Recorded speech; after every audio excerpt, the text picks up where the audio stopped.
آئینی بینچ چلے گا یا سپریم کورٹ فیصلے کا دن آ گیا؟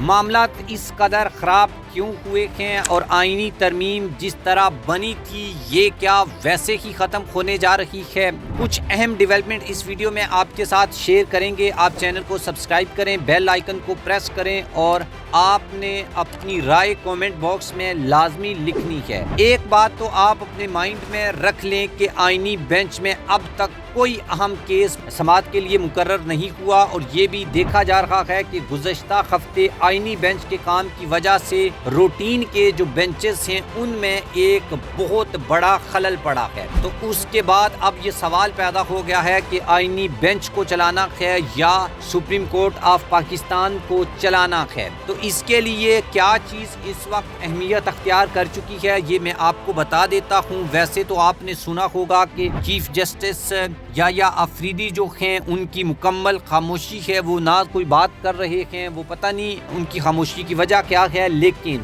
جسٹس امین الدین خان کی سربراہی میں جو آئینی بینچ کام کر رہا ہے اس کے بارے میں نے بھی آپ کو بتایا تھا، آپ نے بھی شاید سنا ہو کہ اتنے مقدمات ختم کر دیے ہیں، یہ کر دیا ہے، 18 ایک دن، 26 ایک دن اور پتہ نہیں 201 دن، اور اس طریقے سے معاملات کو وہ چلا رہے تھے۔ لیکن اب ان کا جو ڈراپسنگ ہے وہ ہوا ہے، میں آپ کو بتا دیتا ہوں کہ ہوا کیا ہے۔ اصل میں جو 7 رکنی آئینی بینچ ہے وہ درخواستوں پر رجسٹرار کے اعتراض کے خلاف اپیلوں کی سماعت کر رہا ہے۔ یہ اصل میں کیس ہے ہی نہیں ہے، یہ اصل میں پٹیشنز ہے ہی نہیں ہے، اصل میں یہ درخواستوں پر رجسٹرار کے اعتراض کے خلاف اپیلوں کی سماعت ہوتی ہے، جس کو ہمیں یہ بتایا جاتا ہے کہ کیس سماعت کے لیے مقرر ہو گئے ہیں، اور عام طور پر ایسی اپیلیں سنگل جج جو ہے وہ اپنے چیمبر میں بیٹھ کر ہی نپٹا دیتا ہے۔ لیکن جسٹس امین الدین خان کی سربراہی میں چلنے والی آئینی عدالت جو ہے یا آئینی بینچ جو ہے وہ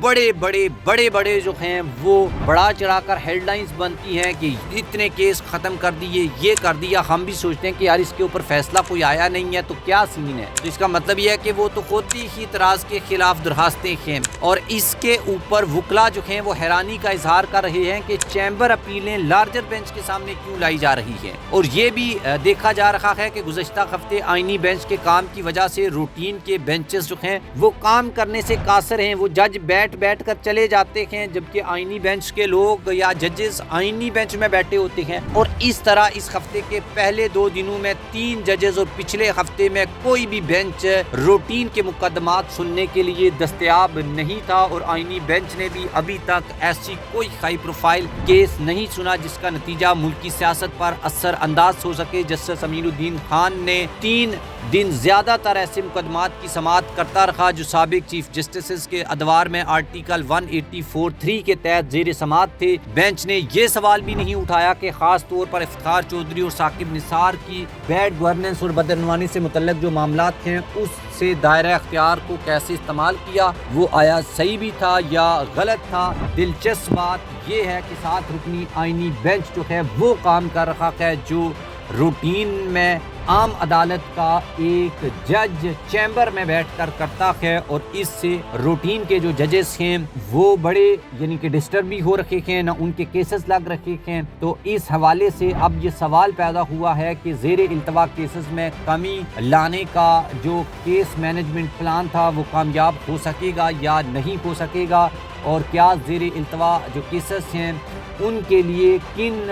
یا نئے ججز کی تقرری کی جائے گی یا کچھ اور کام کیا جائے گا۔ اور جسٹس امین الدین خان کی سربراہی میں 3 بینچ فوجداری جیل اپیلوں کی درخواست کی سماعت بھی کر رہا تھا، لیکن چونکہ جسٹس جمال مندوخیل اب عدم